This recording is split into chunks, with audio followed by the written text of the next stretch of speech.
Okay. Hey, everybody out there, and welcome to E Squared Empowerment with Elysia, where we connect, inspire, and help to change the world. Tonight, I have the great pleasure of getting to connect with my new friend, Williamson Dulce, otherwise known as Billy Billions, on the Crypto Gang Clash in the Metaverse. So Williamson does so many cool things, but I'm just gonna call him Billy from now on because it's shorter and associated with so many cool like avatars out there. Billy has created Origin Village, and he helps to empower Black entrepreneurs to get into the digital space. And he's just on a mission to empower as many people as he can. He's originally from Haiti. He's up in Canada in Montreal, and he's going to tell you all about the amazing, innovative, creative things that he's doing with technology and so with crypto and NFT and so much more. Billy, thank you so much for being on the show Thank you for having me. I really appreciate it. tonight. You're so welcome. And we were joking beforehand about the metaverse Yeah. ver- metaverse versus the multiverse, because Yeah. some of you might have heard of the multiverse, if you're into the whole like Marvel experience, which if you're not, I don't know what you're doing because Marvel is amazing, but maybe you're DC fan, like it's okay, no judgment. But then there's the metaverse, and so Yeah. Billy is going to tell us a little bit more. He's going to break it down what the metaverse actually is for those of you that are just like, oh my gosh, what are you guys talking about? We're just going to jump right into it. Awesome. Well, the metaverse is the digital experience of what we want to live as human beings. So basically, we live organically in the world. Like we go to the store, we go to take a march, we do all kinds of stuff. We buy, we sell, we do all kinds of stuff in the real world, right? So Right. basically, the metaverse is just the same version of that, but in the digital space. So people create experiences where you could walk, buy clothes, sell stuff, have fun, play games, do karaoke, and all of that inside of a digital space. But you right in front of your computer. That's the difference. Yeah, and it's crazy. I heard that people are even like buying real estate with like real Yeah, money. Is that correct? absolutely. You could buy real estate. So basically, Explain in a this to me. metaverse, yeah, metaverse is that digital world. So inside of Right. that digital world is digital space. So you could buy the digital space as real estate. So people actually purchase it with crypto, and after that, you own the land in that metaverse digital space that's been created. So you own it as almost like in real life. You buy your land and you build on it. So you buy in the digital verse and metaverse, then you build on it. You could create whatever you want with it. That's so fascinating.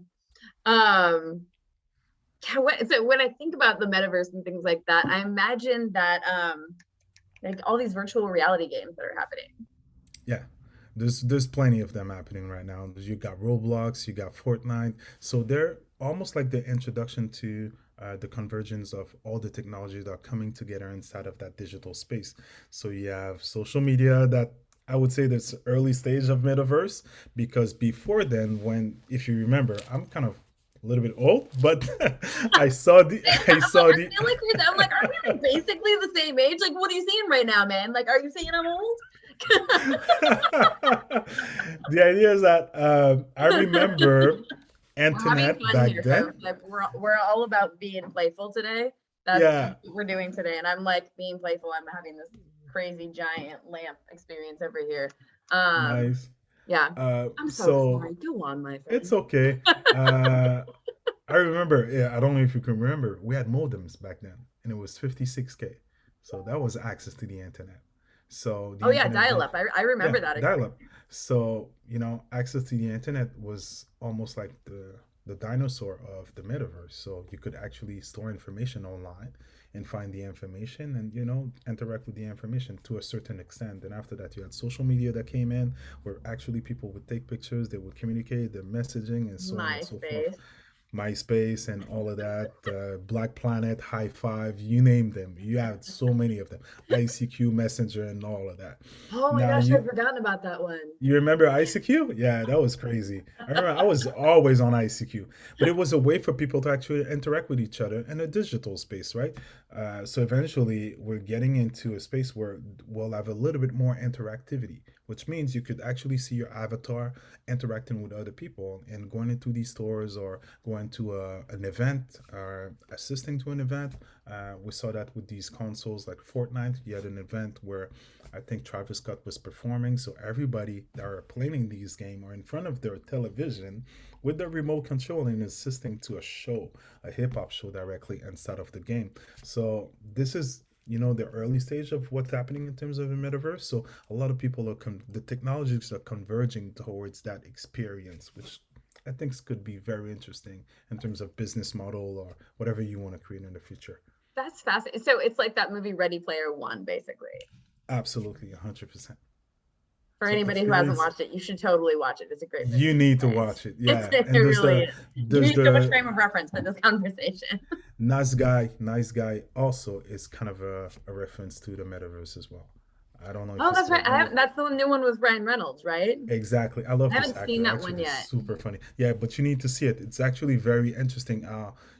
Even relationships started get built inside of the metaverse. So I don't want to give too much spoilers for the people that didn't see it, Yeah, don't you but can't give the spoilers away. Um, yeah, but people no, could that's actually fascinating. interact and eventually fall in love with an avatar, which is kind of crazy.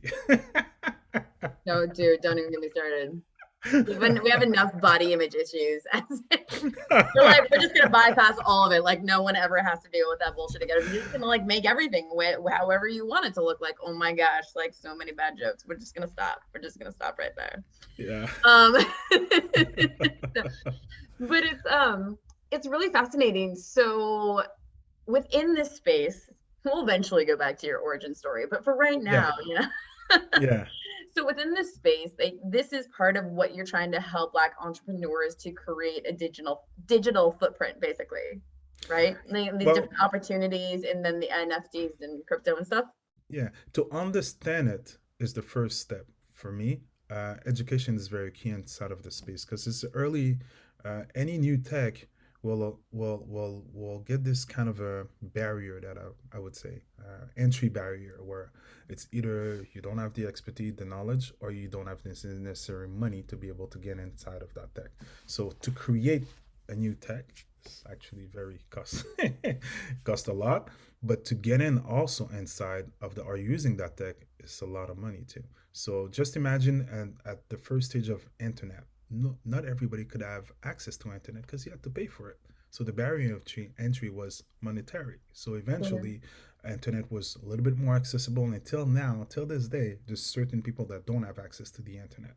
So it's the same thing is going to happen with the metaverse. So early stage people are going to start understanding the tech, educating themselves about the tech, and eventually build inside of that tech and use that tech to be able to build new business model and so on, so on, and so on. Now, the Black community, as we know it, most of the time we're a little bit late, or not to say that we want to be late, but we arrive a little bit later because basically we don't have necessarily all the education about it, and we don't necessarily have all the money to be able to build in these space. So my goal is to educate people about these new technology, make them understand the opportunity that it offers because everything is converging into a digital economy right now. So I just want to show them that okay, this is possible. I could adapt that into my business model and utilize this tech to make some more money, which is going to allow me to be able maybe to employ more black employees. So we know unemployment is a disparity in the community. Right. So I'll be able to fight that back because my business is doing better. I'm scaling up. I'm able to build the economic health of the community itself with my business by using these different tech. So the idea for me is really to educate people about the tech, understand it, then after that take other steps to be able to engage with that economy itself, that digital economy that's been built. So there's different ways to do that. You could either purchase crypto or invest in crypto, or you could either be, if you're a creator, you could create NFTs and leverage your NFT and sell them and make some money with it. There's other ways to do it. You could create marketplace and so on and so forth. Okay, hold on. So you just said a couple words that some people out there might be like, I don't know Yeah, what those things are. yeah, So I feel like we should start with crypto and then go to NFT since they build into each other, I feel like. absolutely.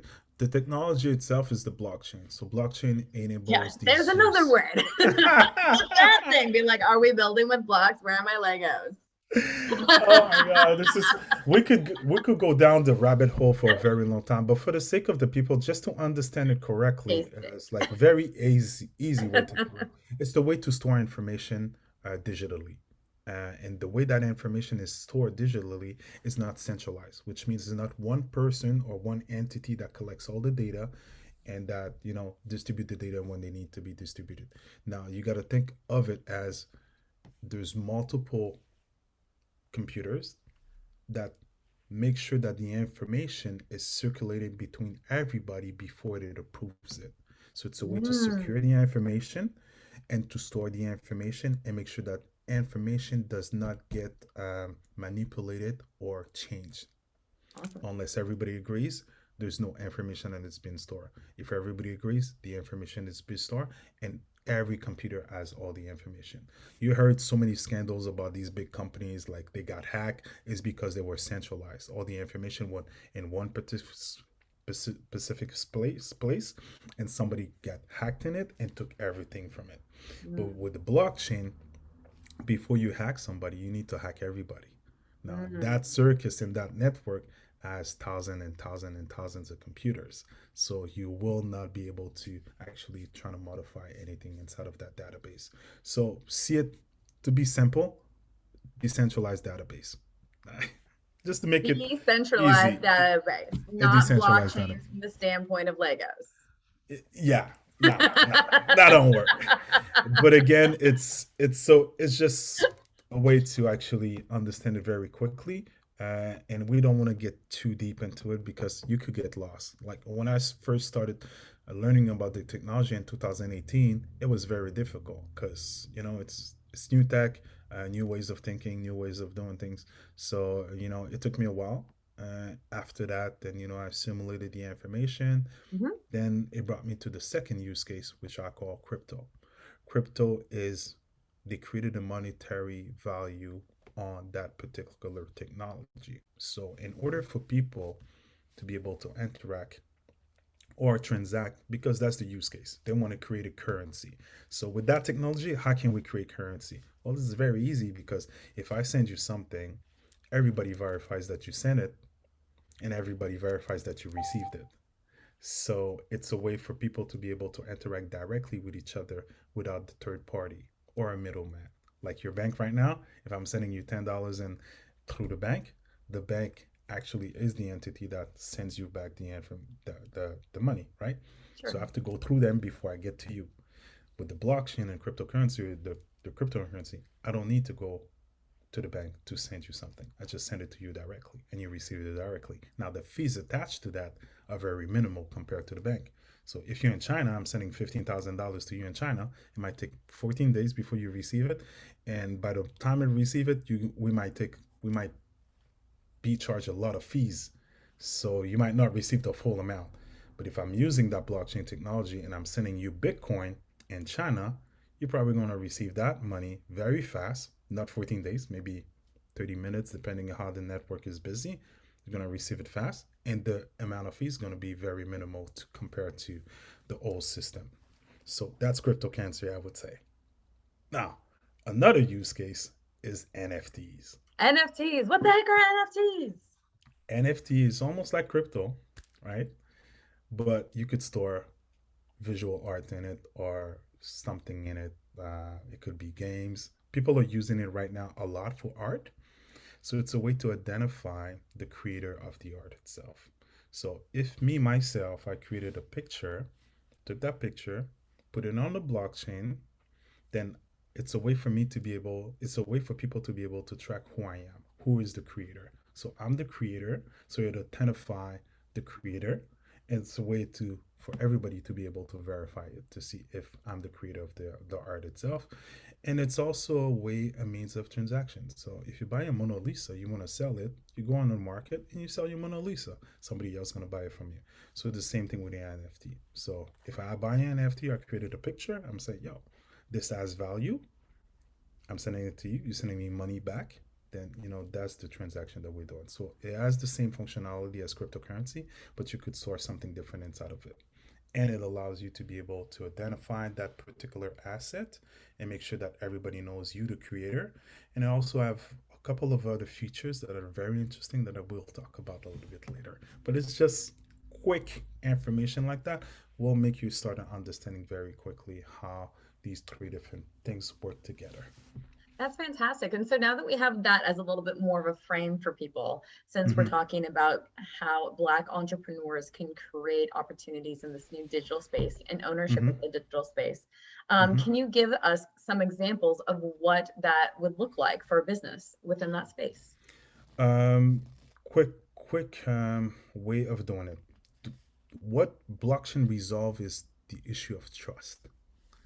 The issue of trust is that um, once you have a network of computers that identify the information, you don't need to worry about it anymore, and it does it automatically. You don't need to, okay, I'm sending this information to that person. Did it really arrive, or did they really keep the information the way I intended them to be distributed? So for me, any business model that requires trust could use blockchain, crypto, and NFT because the code itself is secure and it does it on its own. As soon as you set it up, say you say, okay, I want you to send me $5 every time that this item is sent or purchased.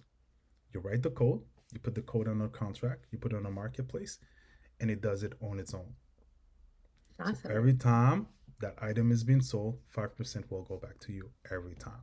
So anywhere in business model where trust is needed, traceability is needed, authentication is needed, be able to verify on an open source so everybody could see it. If you want transparency, then it's a good thing. So Yeah. just to give you a quick example, governments.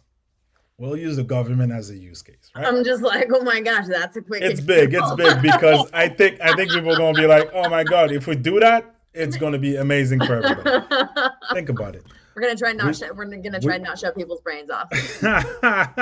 there's voting involved into democracy, Oh right? So imagine if a voting system was based on the blockchain. There's no way to fraud it because everything needs to be secure and every network needs to be able to identify the information. So you can't change it. So if you register your vote on the blockchain, there's no way to change your vote. It will always stay inside of the system. So it's a way to bring transparency into the process. And not a lot of people want that. Some people want to use it, but not a lot of people want to use it because it's too transparent, it's too efficient, it's too clean, it's too perfect. So if you actually use that, then you don't have any problems in thinking, okay, he's not really the president. No, it's all there. You can't modify it. You can't change it. It's just specific like that. So I think that technology is amazing and it just leveled the playing field and allows people to be transparent, allow people to be honest, allow people to actually, you know, whatever kind of business they're doing, if they really meant or intentionally meant to do things that are good, then it's easy to use that. Same as we heard so many scandals about these donations that are being made to organizations around the world that are suffering, or a country that has an earthquake or something, and we hear about all these three people sending money, but we don't see where the money is going. So, with all those examples coming forth, could you tell us some of the things that your business does for Origin Village to help build up opportunities for the Black community for entrepreneurship? Um, Basically, what we created, because we created Origin Village in 2019. After 2019, you heard about George Floyd. So a lot of our organization, a lot of people wanted to actually do good, trying to, help out the Black community and so on, so on, so on. So for businesses, the difficulty for us, based in Canada, I'm not talking about the United States, because the the experience of whatever they living is completely different to a certain extent. So in Canada, a lot of business have difficulties to be seen. So we don't know who they are. We can't find them. It becomes very difficult, and to advertise, it's very expensive. So there's always that barrier of entry of money into different sphere of a business journey that stops them to be able to grow. So the first thing that we thought was that, okay, how can we create a platform that allows people to find all these black owned businesses into one platform? So we created an app called Unite and Prosper. That first app was launched in 2020, April, July 23rd. And we launched that app so people could actually find these businesses because everybody was asking, how can I support? How can I support? How can I buy black? How can I buy local? And so on. So we gave them a tool directly on their phone. If you're looking for to support a black owned business, open your app, find the company, support them as you see fit, right? So Right. that was the first stage for us. The second stage for us was to learn, to make them learn about new tech. So we had a whole bunch of different focus group to see exactly what was the like the intersect problem of these black owned businesses. Again, the same thing comes around expertise and monetary. So the second thing was to give them education about these two different things, how they could raise money, how they could get expertise. So we build a program where we have mentorship to accompany them through their journey. And we have grants that we actually give to small businesses to be able to start the digital transformation of their business. So that's another thing that we created. Then the third thing that we want to create, that we're actually working with the University of Concordia to be able is to get data. Understanding how people consume in these black owned businesses is crucial for us to understand how we're going to move these business forward, because when you start a business, you're black home, you're black, right? You don't have data, you don't have expertise, and normally, most of the time, you don't have all the financial in order to build that business. So we want to be able to give you a bit of funding to do a bit your transition. We want to be able to give you expertise, and we also want to be able to give you data. So when you launch a new project or a new business or a new service and product, you have the data to back it up and make better decision. So our third stage is to actually collect the data about how people consume in these black owned businesses and use that data to help these black owned businesses understand how to make better decision to help their business grow in the future. Oh, that's fantastic. I'm really glad that you're providing so many different aspects to serve the community that seems to be struggling. Now, it's different Yeah, in so Canada. I think you were telling me that, what was the number? Was it about 1 million Black people in Canada? What were the numbers? You told me yeah, the when we were there's talking, from compared to America, like in Canada, just to give oh people like a frame of reference. yeah, it's different. Canada is what 35 to 7 million people. All from that, the last um, study that was made, I think it was 2016. It was 1.2 million people Oh that my are come from Black Afro descendant countries like the Caribbeans or Africa and so on and so forth, American, Latin American, and so on. So compared to the population, we're not a lot. Compared to the state, we're very not a lot. I think the United States is about 50 million, if the numbers are correct.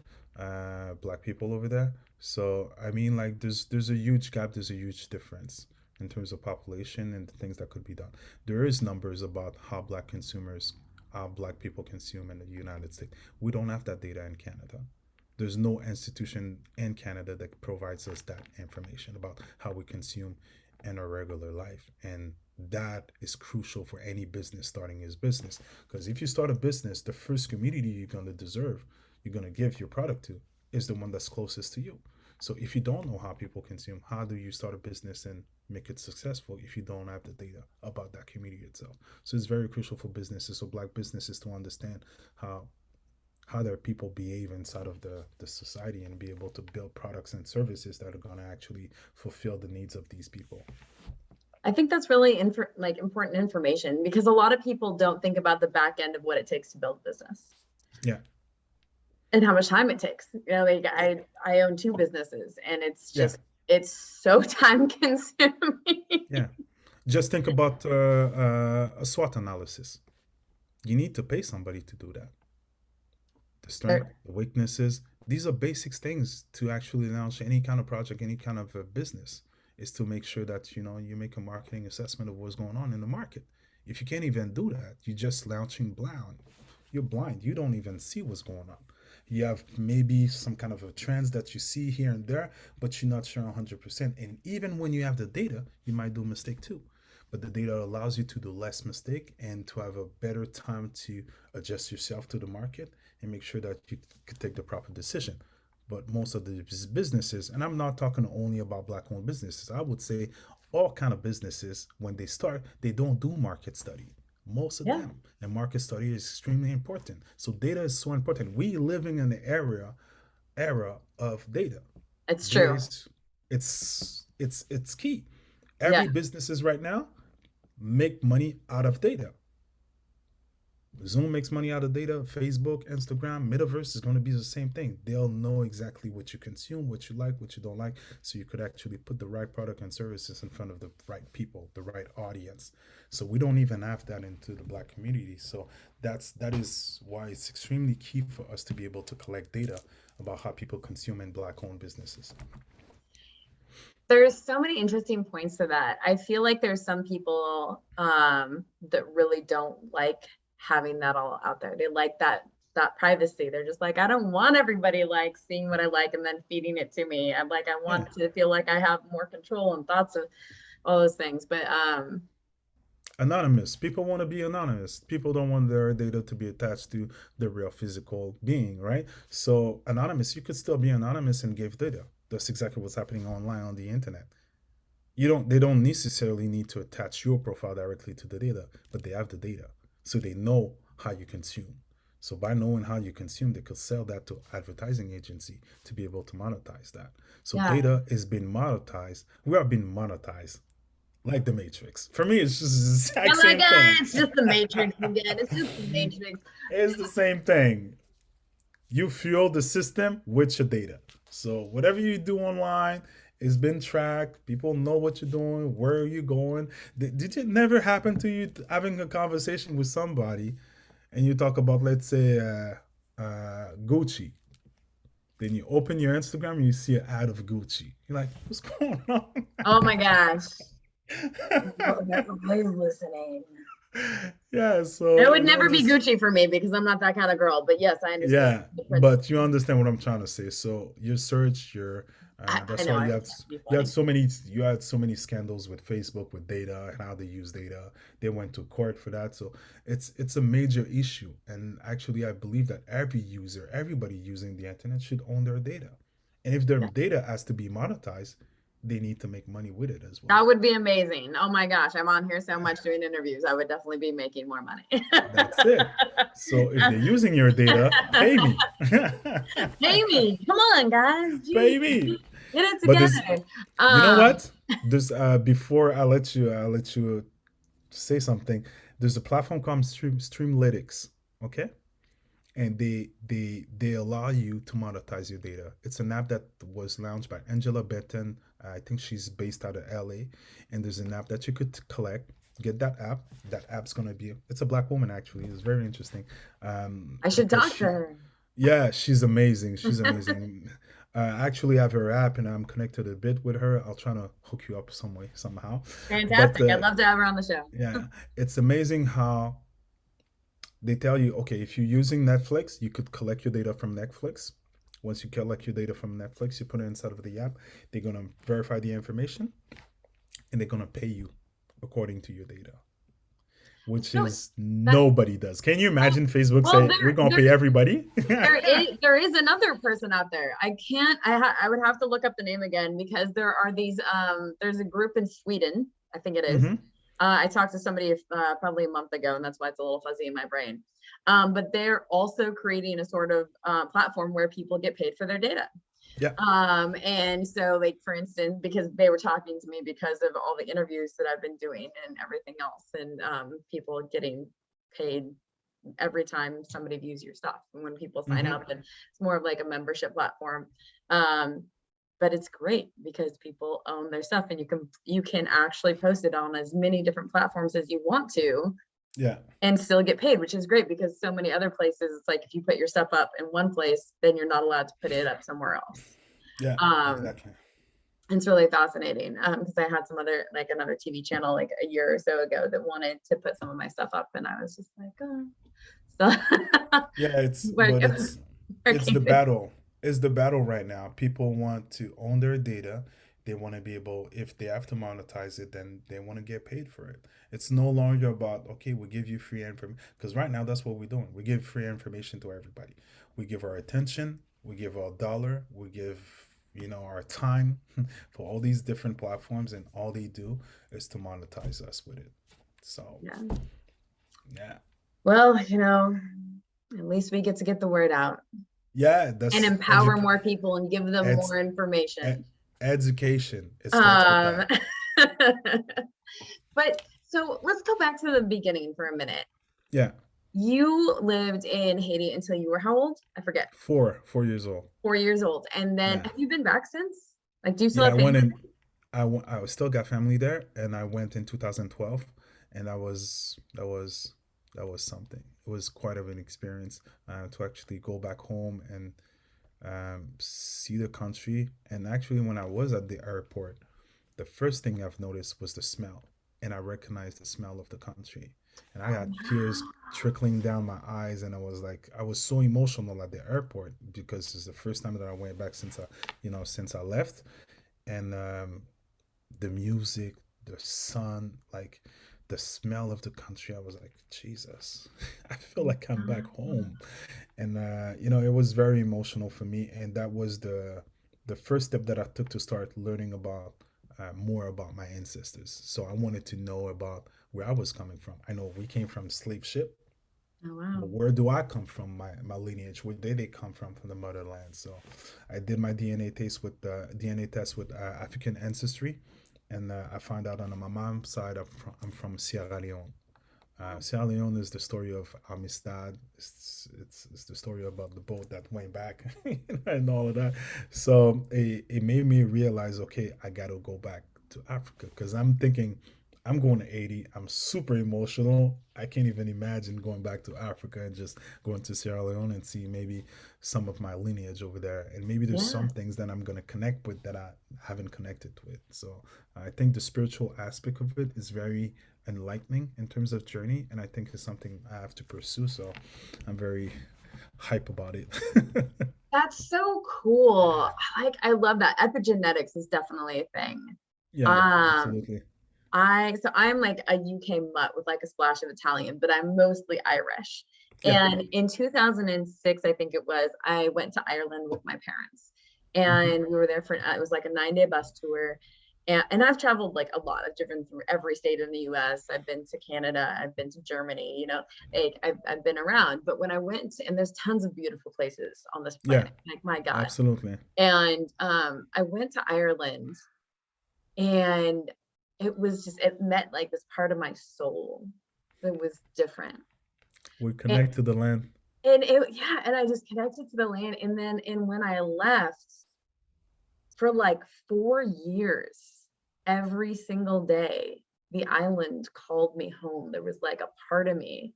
And I don't, and like in no other place that I have ever been to has Hmm. called to me in that Yeah, way. yeah. And I don't know if like my soulmate was there and happened to be single and I just like missed out because I've been single for like effing ever. And had I uh, just gone back to Ireland, I would have been like happily married or something and like living my best life. you never know. There's a reason after 4 years it finally stopped. It's like, look, yo, like You- the girl is not listening. Like we're done with her. Um, no, we gave you 4 years. Like it's enough. figure your shit out. Uh, oh goodness gracious. Anyways, I haven't made it back. I hope to make it back this year, or definitely by next year. But yeah, I feel you. There is definitely something that Yo, has to this do with a connection to the land of like where you are you from, like on a deep absolutely. soul level. So I'm really excited to get to hear about your travels when you do end up going to Sierra Leone. Yeah, Um, at which they, if I remember correctly, they also speak French there, like you speak French in Montreal. I think they speak English. I thought they also speak French in Sierra Leone. Maybe I'm wrong. Mm, I'm gonna have to look this up. I mean, like, I think I'm gonna look it up later. If anybody yeah. knows out there that's watching, if you know what languages, because I'm sure there are multiple languages that they speak in Sierra Leone. Yeah, it was an old British colony, I believe. I'm totally gonna have to Yeah, look. Yeah, I think so. I still have to. I know I'm a Mende. I'm come from the tribe of Mende, so I made some research on the Mende people and so on and so forth. So I'm like, I want to go there. So in 2020, I wanted to take a trip there, and COVID hit. I was supposed to go on like a fun trip in 2020 as well. I was supposed to get to go for St. Patrick's Day, which is my favorite holiday, Yeah. because I'm Irish primarily. And yeah, and then I didn't get to go. I was supposed to get to go to like Georgia and like go to Savannah, Georgia, and hang out with some friends in North Carolina and South Yeah. Carolina. And then and it was the funniest thing because I think I was supposed to leave on like March 16th. My flight was gonna Okay. like take. I didn't like my parents had started hearing about COVID and everything, and they're just like, we really think that you should just not go. And so Yeah. like, my friends at the time thought that I was just being like over the top. They're like, ugh, they were all mad at me. Yeah. And I My was just wife told like, me. My wife was like, "We can't go." No, I know there's something's gonna happen. So eventually, what happened? They just closed all the borders. yeah. So we had to get reimbursed for our tickets and so on and so forth. It was deceiving, but I mean, like, I'm hoping to go this summer Well, that would be to so visit. great. Yeah, I'm gonna go this summer, so I'm just waiting for these borders to open so we could actually travel.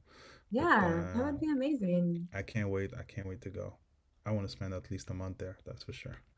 Yeah, oh my gosh, I hear you. When I go to the UK, I really want to spend like, yeah, like 1 to 3 A good months. amount. Yeah. Yeah, a good amount of time to just like go everywhere and so many different countries. But going back to the beginning in regards to your evolution of this whole experience, like what brought you to the space of digital creation and innovation in the technological field and wanting to do the projects that you're doing?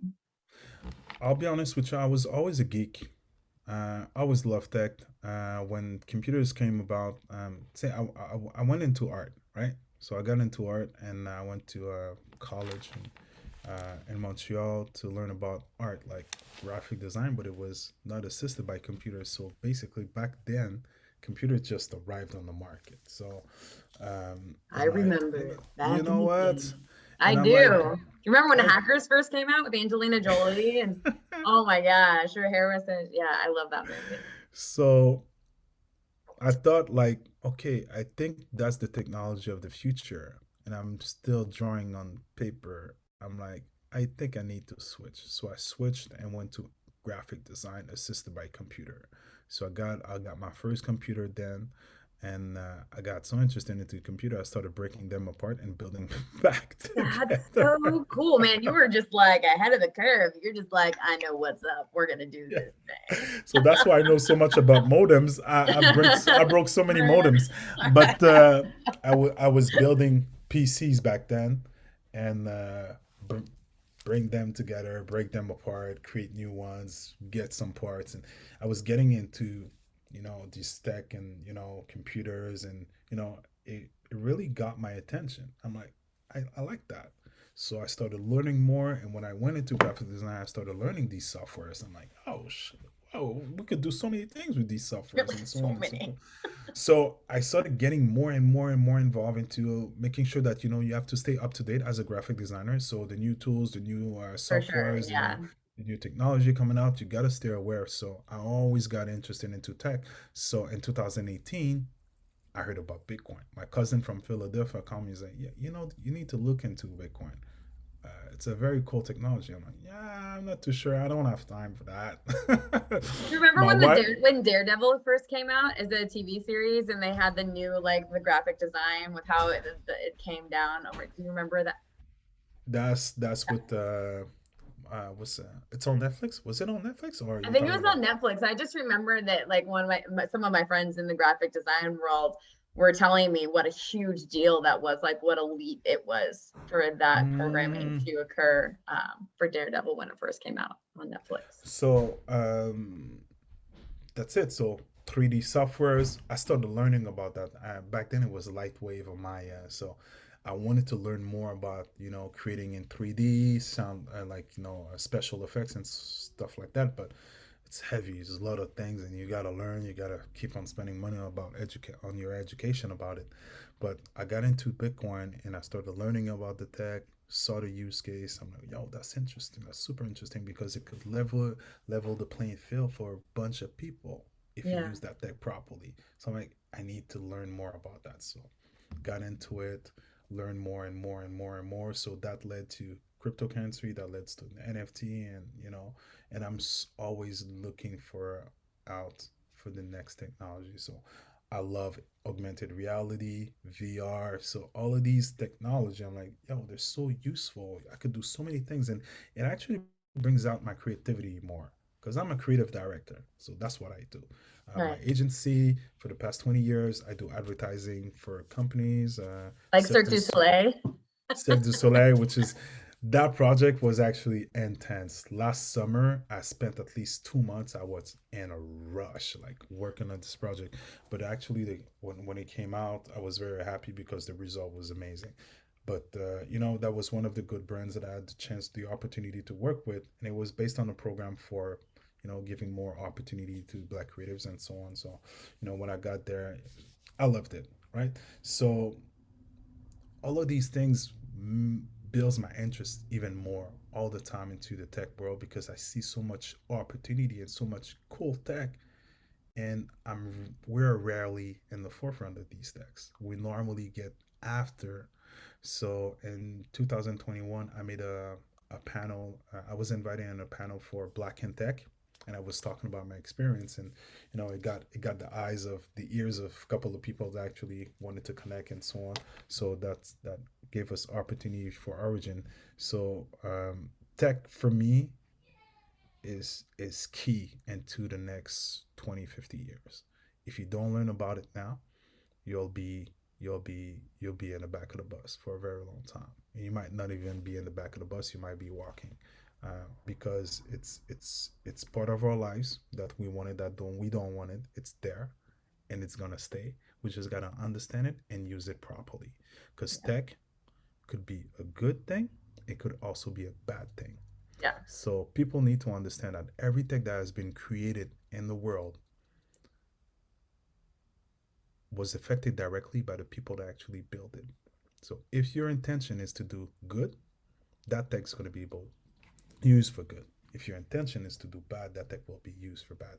And that's why I wanted to write a comic book that I put all the tech in the world that people are thinking in the future. Oh, we're going after this. I'm putting all the tech all together, and I'm showing people you have to make a choice to either use it good or badly. And we've Mm. seen that's the history of humankind. Yeah. Sure. The atomic bomb wasn't the technology behind that wasn't built to drop bombs on people. No. It was supposed to do something else. But It people, was created to have for energy specifically. exactly, Actually, it's created to help power cities and not to create bombs. That was the original purpose exactly. of But that. who is behind that? Is the intention of the man. Humans gonna human. So that's what we have to put in check. Are we using that tech to do good for myself, my tech, or whatever I'm trying to create, or whatever I'm using as a tech is to empower my community, because I feel like we need to close the wealth gap for our community because it's Yeah. difficult for us. There's a lot of disparities inside of our community, but that tech will allow us to be able to level the playing field so more people have more opportunity. So the way I see it is that tech is almost like a space to harvest opportunities. So I'm like, that's what I want to use. That's what drives me. That's what pushes me every day, is to create a space where people are gonna harvest opportunity. That's beautiful. Yeah, Thank you for sharing all that. my pleasure. Yeah, it's a very interesting time with AI coming online more and more so. Oof, that's a touchy subject. AI is Well, so we can interesting. stay yeah, we can stay within the healthy frame of non-shaming and not being Yeah, it's touchy. It's touchy because tech is created again, like I said, by the human being. So if the person behind it has biases, you're gonna find it inside of the tech as well. So whatever we create, no matter what the technology is, and right now you've seen it with AI, it's easier to identify the wrong people. They don't necessarily black skin. They don't see black skin as white skin. So there's a bunch of issues that are happening, and there's a lot of people that are advocating for that. There's actually a documentary on Netflix about that, and how AI facial recognition are actually detrimental for black people. So there's a bunch of things that are happening with AI. We have to be careful, but I believe is that for all techs, all kinds of tech. Yeah. No, Simple. it makes total sense to me. Yeah, we just replicate what we normally do in real life. I So, mean, yeah, seems pretty A to B to me.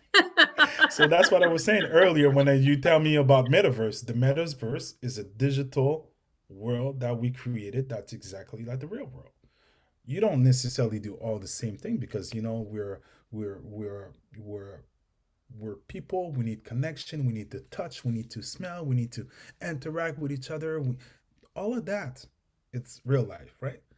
But we're trying to create a world where a lot of that natural things are not existent, but different things are existent in that world. Yeah, it'd be So really interesting. So, for instance, like we had talked about the Ready Player One before, and in Ready yeah. Player One, they had a full body suit where you could actually have a sensory processing experience, Mm-hmm. physiologically, not just the processing experience through Mm-hmm. the retina and whatnot. And so, what would be interesting, since people are so touch starved, the physiological impact of wearing a suit like that could be great for sensory, but you're still not having the energetic experience of being within that the space, the electromagnetic field of another human being. Ah, And so like that is frequencies. so there's these different levels, and then you can talk about the quantum aspect of things in regards to intention and engaging with people in that way. But it will be really interesting to see how science starts to measure the difference of the health impact and the electronics and whatnot when people are so immersed in this digital world, and how much they might continue to disconnect from people in the real world if Yeah. it's given a potentially quote unquote safer environment that's more controlled for them to play in, and makes their levels of confront to engage with humans even more decreased. Yeah. Uh, I believe every tech as um, we're testing things. So we don't know the repercussion of the things that we're testing with these new techs. We might find out about it 20, 30 years after that. And that's what's alarming at some point when you see all this new tech coming in. I'm looking at the metaverse and I tried the Oculus and I freaked out when I first got Oh into my the gosh, space one of my because girlfriends, she said she had put it on and she like went on a roller coaster, and I called her just like by happenstance, like while she was just getting off. And she like seriously was about ready to just throw up because she had been on this roller coaster game or whatever exactly. after wearing the Oculus. Yeah. And I was just like, Because are you okay? Because it yeah, really does do stuff like to your brain. It's crazy. And like my concern is just, like being an empowerment coach who helps people with emotional mastery as it is, and yeah, especially in partnership with horses. Over the last decade plus, I've seen people with having increased anxiety because they don't engage with humans as much, and they're not able to read those nonverbal cues because they're yeah, not face to face with people. They don't pay attention necessarily to the energy and their intuition because they're more and more disconnected. So yeah, that is just like really top of mind for me as we're creating these opportunities for people, which are really important and beautiful to have out there. But just creating a conversation of how do we maintain balance between this yeah. digital world and the real one, and the importance of what both can offer a person. It's extremely important to keep balance, and that's what I'm saying. These new tech, yeah, it's amazing, it's beautiful. There's opportunities, you can make money with it, but there's more than just that. We're human beings, and using these tech has an impact. Now, mental health issues, we've seen it even only with social media. The thing about taking a selfie, how can it destroy the self esteem of people? Is crazy because you're actually not living for yourself. You're living for a digital presence that is not necessarily connected to your being itself. But you see a lot of these virtual things having a very physical impact on people.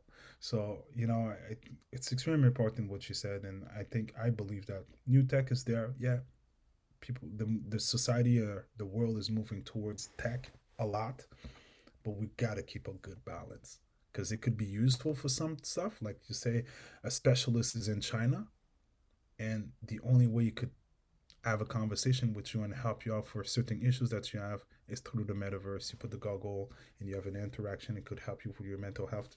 There's ways Absolutely, to do it. It could absolutely. never be as it's the same thing as physical, but if distance is it's an issue, then in these cases it's very useful, right? So and Absolutely. But I mean, to constantly being in that space and constantly living in that space rather than the real life, real physical life, I mean, that's another level. Yeah, I was just thinking today about, I went on a 2 mile hike today. It was a beautiful day. It was kind of cold, but Mm-hmm. um, I just had this thought about how, we're not for everybody. Each one of us in the world, like we have our strengths, we have our weaknesses, we have our blind spots, we have our own personal story and how we show up and whether or not we have a growth mindset. And there are always going to be people that we will literally never meet, that we Mm-hmm. could be best friends with, or Mm-hmm. we could hate them, right? And then you're going to have people that you meet that you might disappoint, and people that are going to be antagonistic towards you. And then there's people that you would love to know, especially spiritual people. Stay with me here. This is a bit rambly, but I'll get there. Yeah. spiritual Spiritual, people spiritual. spiritual people that you would like to know, Mm-hmm. that you might think you're in a place to really be able to resonate with them, but if you haven't done the interpersonal work, when you get to them they might tell you something that you're not in a place to assimilate because it's out gradient. You haven't Mm-hmm. learned things. It's like when the knight goes on the quest and each of the obstacles is harder and harder and harder. That's your gradient, right? Or even Mm-hmm. when you think about a child who's like just learning something, right? They're not bad because they don't know algebra. A child isn't stupid because they don't know algebra. But if Mm-hmm. you put algebra in front of them, that's out gradient. And if you tell them like, oh, you're so dumb because you don't know this, that's not Mm-hmm. functional. So Mm-hmm. sometimes like we meet people in life and we don't connect with them. And it's not because we don't want to, but we're just not in a space yet on our own personal journeys to understand where they're coming from. Does that make sense? Absolutely. I And believe in that. yeah, and it's just this interesting thing. And as much as like we don't like to experience discomfort in life, there are certain sorts of like rites of passage that we need to experience to grow as human beings as we age. Mm-hmm. And it's like parenthood, right? Like there are certain things that you never would have learned if you hadn't been a parent because you didn't experience firsthand, right? Patience. Yeah, right. And so it's just this thing. And so I was just walking today and I was just pondering all this different stuff and about how important it is for us to honor who we are and where we are in life, and that we're always good enough, like to have grace with where you are and understanding that you could live to be 110 and there will always be more for you to learn. And Yeah. just because, and they're like, well, there's so much knowledge in this world that you could never know all of it. And so to meet somebody and tell them that they're dumb because they don't know something that you don't know isn't fair, because there will always be someone that knows something that you don't know. But we are a product of our environment. Yeah, we are products of our environment, but there is a point to that we can step beyond that if we're We willing to have have, to. and we We have have to, to. and we have We to as have human to. beings to have that grace and to have that health, those healthy boundaries, and to seek resources like what you're offering to evolve. And say, because that's the other part of it, just like there's so much knowledge that we could like never access all of, like there are always more resources if you're willing to reach for them. There are Yeah. always more people, and every person that we meet can teach us something new, even if Yeah. it's not, it can be something glorious and inspirational. And it is sometimes people that treat us poorly. And if we don't choose to be a victim in our mentality, we might be a victim in an action that we experienced, but we don't Mm-hmm. have to hold on to a victim mentality. Like we can flip it and choose to try to find a safer space to be within, obviously, and process and flip the information, be like, okay, what do I need to learn from that to be empowered?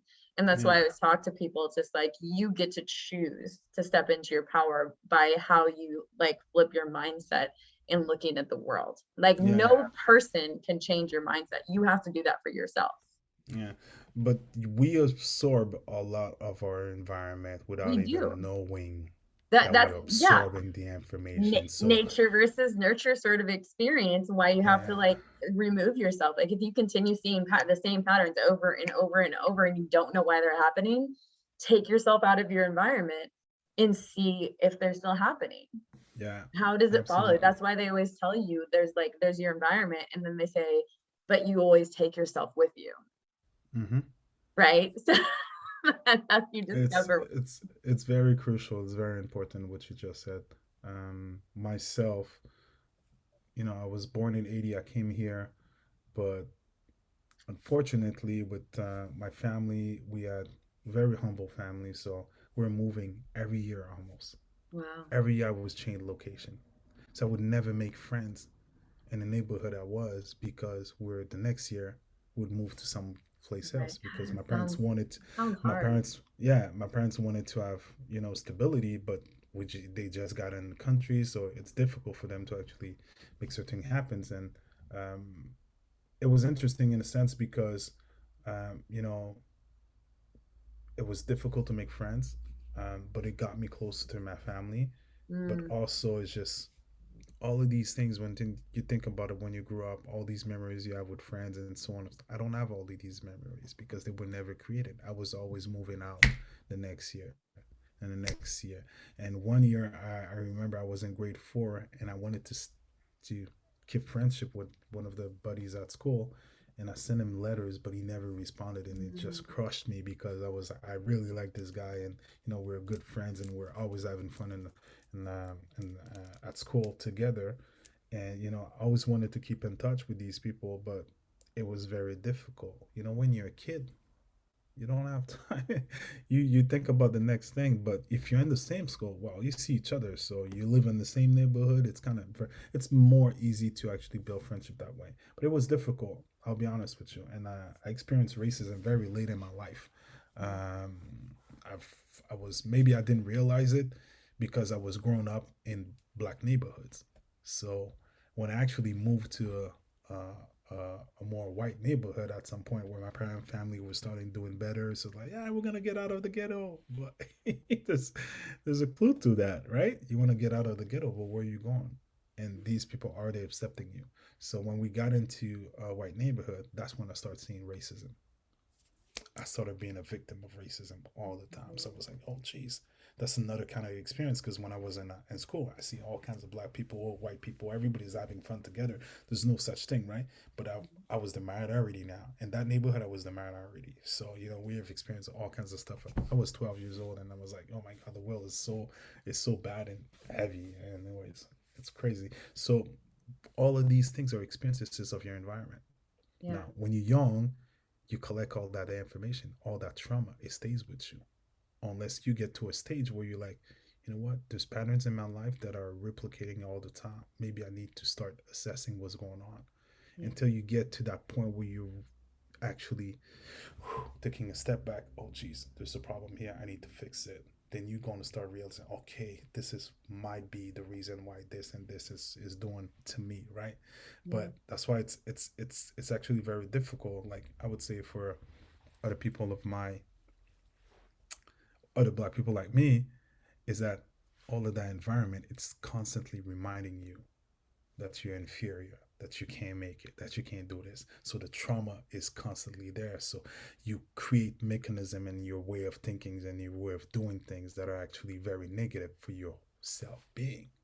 You don't take care of yourself, and who is destroying you is yourself because you think like that, you behave like that because you've seen things and they affected you in a way, in a sense that you don't know how to get out. Yeah. So to a point, like it brings your spirituality. Like I think spirituality is very important and very key to that process. Is that at some point you need to realize, okay, this is my life. This is what's happening. I need to back up and need to see something else and just trying to figure out what's going on. And I think traveling had helped me a lot with that. So going back to 80, I went to Martinique and I saw different environments and different ways of how people behave. And I'm like, oh shit, I started re-questioning a whole bunch of things. And I'm like, okay, maybe there's a process, there's a journey that I need to take. Oh, I want to go to Africa because I believe I need to find out a few things there that's going to help me out for my journey. So it's something you constantly have to look at to assess everything that's happening to you, but at the same time, it's very difficult to get out of that situation because you're bombarded with all kinds of stuff. So when they say you become the product of your environment, it's not even a joke, it's reality because your food you eat the friends you hang out with, what you look at television, what you look on social media, all of these things have an Yeah. impact on you. So it becomes extremely interesting in terms of a journey. But some people sometimes they don't wake up. Yeah. So when they don't wake up, they just continue down the rabbit hole, and it's kind of difficult. But some of us, for some reason, I don't understand. But the universe has a plan for everybody, I Right. believe. And you make connection, you meet people, and these people are your connection that you make allows you to be able to improve, which I think is the key for everybody, is to be able to improve. Can it be better? Can I be better than yesterday? I think that's the journey we need to start taking, and having less of that competition aspect to our living. That's social media. That's what it brought, Yeah. competition. So people are comparing their life with other people, but that's not what it is. Improving yourself is just being a better person as yourself, right? So you got to look at what you have achieved and where you're going and how you could improve your journey and make sure that you have a positive impact around you as well. So yeah, it's very key what you said, very important, I believe. So people, it's not easy to wake up. It's not easy to get out of No, this. it's yeah, it's Yeah, a it's journey. difficult. It's a journey. It's a journey. So It's you such gotta, yeah. yeah, it's intense. Yeah, and I mean, like honestly, and sometimes it can be like 99 steps forward, sorry, like 100 steps forward and 99 steps back, right? Yeah, Like some days life feels like that, but you have to remember that you're still making one step forward. yeah. And, and the journey, what's the phrase? It's just like the journey of 10,000 miles starts with a single step Hmm. or something like that. And, like life, it takes the time it takes to reach your goals. And for some people, that might be 30 days, and other people, it might be 30 years. Hmm. Neither person is better than the other person. At They all. just they just have different journeys. Yeah, That neither of them will reach their goals if they don't take that first step. yeah. And it just I think in society too often we look at failure as us being bad or stupid, incompetent, whatnot. But if you don't fail, you don't get to see what you get to improve to do a better job, to reach your goals. And if you're willing to look at failure as just part of the process and look at it with neutral curiosity, then that failure might give you the opportunity to look at life in a way that you wouldn't have looked at otherwise. It might give you the 100%. opportunity to connect with people that you might not otherwise have connected with, which gives you other opportunities, which gives you other gifts of connection and experiences and just so much more. And so I think the more that we can stand up and role model and be like, yes, failing is not comfortable. It Hmm. sucks sometimes, like really bad, Yeah, and it can be scary and just like make you feel all kinds of uncertainty. But if you're willing to sit in that discomfort and uncertainty for just a moment and breathe and assimilate what you've just been given and shift and reapproach, then you'll go so much farther in life. yeah. It's just like we choose as human beings how we're like what value we are going to attach to our emotions, our opportunities in different people and experiences. We choose that. And I think that's something that's important for all of us to remember is just like we are in the human experience.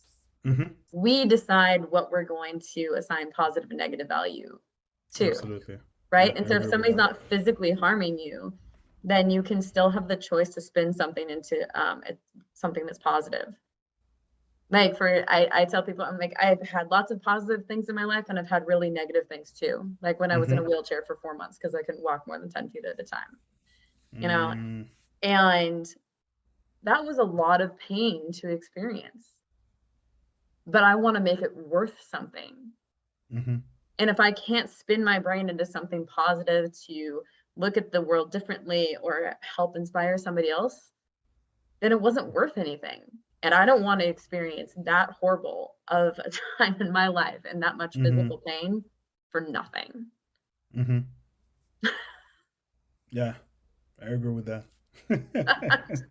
I don't know about anybody else out there, but It take one step. It take one to steps. take one step, make Yeah, the pain worth something. Like you can't change the past, right? Like yeah, we can't change it.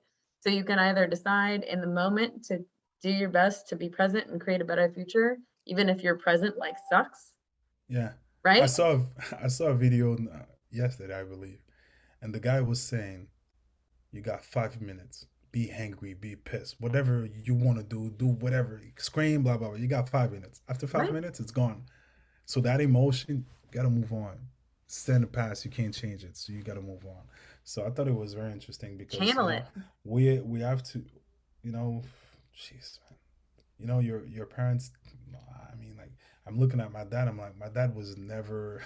It would bottle up, like everything was inside. So Yeah. when you raise up, when you grow, you gotta be a man, Oh holding my gosh, inside. that's like So a whole nother interview right there. that's so. But How do you again, deal it's with it's being a man and something yeah, dealing with masculine? What does yeah, masculinity mean? Is yeah. like, It's part of the experience. So if I want to circle back because when I look at black entrepreneurs, they got all of that with them as well. They're not only entrepreneurs, they're human beings. So everybody is my human. approach for these black owned businesses is to understand, lend an ear, listen. What are they living? How can we help them with tech? Like it's more than just we want to help you with tech and make sure you make a lot of money. Nah, it's more than that because they're experiencing things that they might be struggling for like years and years. I've seen businesses struggle for years because they didn't have the resources or access or this or that. So you got to understand your business is part of a human experience as well because you are human. You're the one managing this thing. You're the one in a relationship with other businesses or other clients and so on and so forth. So that human experience of you being an entrepreneur, we have to consider it as well because you're Yeah, struggling, it's difficult. So absolutely. so the human aspect is very important into businesses, into your business, how you build your business in the future. Opportunities are there, but as a nonprofit that actually wants to help out people understand the the value of tech and how tech could be used to help their business, it's actually very crucial and important for us to listen, to understand these businesses and make sure that these businesses get the best tools, the best mentoring, the best expert that could help them achieve what they need to achieve because their experience is completely different from the other people because of all these situations that we already know. I don't want to talk and get into the nitty gritty of all of that, but we know they're experiencing systemic racism. They're experiencing not having opportunity, being refused for a loan because they're just black. It's crazy, but It is that's what's crazy. happening. So all of these things builds up a whole bunch of frustration, trauma, and you gotta be, we're gonna make it. We're gonna help you this way, that way. That we gotta understand them. It's very important, the human aspect of if we go back to the subject of us helping black entrepreneurs to optimize their business by using tech and allow them to be able to be part of that digital economy that's been forming on us so heavily. Then we need to understand who they are and how they move and how we could help them really. So that's a key experience for us at Origin Village. We take it very at art. We on the ground and we want to make sure that these businesses, we understand them and we want to build with them and we want to build an ecosystem of a bunch of entrepreneurs that are successful and eventually they have to give back to. No, I love that. That's really beautiful. I think so much of it is that it's allowing people to be seen Yeah. because so Seen, many people, understood. yeah, so many people do not feel seen, heard, or understood, and they don't feel like they have a voice. Mm-hmm. And that's part of the reason why I am really so happy that you're doing what you're doing. And I'm really happy too that we're doing this thing for Black History Month, that every day this month that we're getting to highlight Black people that are doing great things in the world, that are sharing Yeah. about their story and having their voice be heard and getting to Yeah. have so many different perspectives coming forward, to just like look at life in a like bigger lens. Yeah, it's so cool because this last year we did an experiment of buy black, buy local, and we had very little amount of people that actually subscribed to the initiative and the challenge, but it was eye opening for me in a sense that it's not that we don't have money because we generated about $15,000 into black owned businesses with only 25%. So there's only 25% that participated, but they generated $15,000.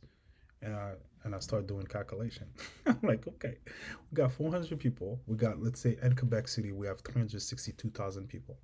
If they buy black one every day for $15, we could generate 140 million inside of the black community to support Wow. these black-owned businesses. So I'm like, I'm not even talking about the allies and the people that want to discover our culture, that want to consume some of our product and services. I'm talking about us taking you know, the bulls by the horn and say, you know what, we're gonna invest into our economic health as a Yeah. community. So we did the same experience this year, and it's going so much more because we have more money into funding and we doing ads and so on and so forth.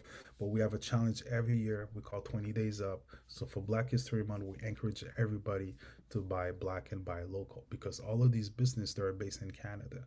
So you know, if, when you back, you buy local and you help the economy of Canada as well. So we launched a campaign. We did 4 videos explaining to people how to do it and so on. And it's a beautiful experience because even for myself, I don't know a lot. I know people, but it just makes me discover so many more people That's and so awesome. many beautiful products, so many beautiful services. And you know, I'm encouraging that a lot because it's very key for us to start, you know what, let's take control of our destiny. Let's do something for ourselves and see, you know, how things pan out. And eventually people are, yo, they've been doing good, they're doing that. I want to encourage that too. So you know, it's a beautiful initiative. We started on February 1st, is ending very soon. But every day I buy black. Yeah, you got 2 more weeks. You can buy black in Canada and buy black here in the United States. Like there's they so many. have they have they have the same movement in the Yeah, United we have States, the and same movement. yeah, I yeah, think we've got something going on with the Darling Boutique in Charlottesville, Virginia. They were hosting something to help yeah, buy black, buy local in this yeah, area. And yeah, it's lots of really amazing people, lots of black yeah. owned You businesses around yeah, here and you discover all kinds of all over the beautiful place. stuff. Yeah, super dope. I love it. Yeah, well, thank you so much. I don't want to go too much more over time. I can't believe it's already been like an hour and 15 minutes that we've been on. Just amazing. So much great information. I really appreciate you hopping on with us here today, Billy, and just playing, just hanging out and playing and laughing with me, making life fun, making life easy. Um, You make me laugh so much. My cheekbones are hurting. Yay, I love it. I love it. So, um, well, I always have one last question before we wrap up the Yes, interviews. So, Billy, yes. who inspires you in the world today? In the world today, Yeah, it could be one, more people, lots of people.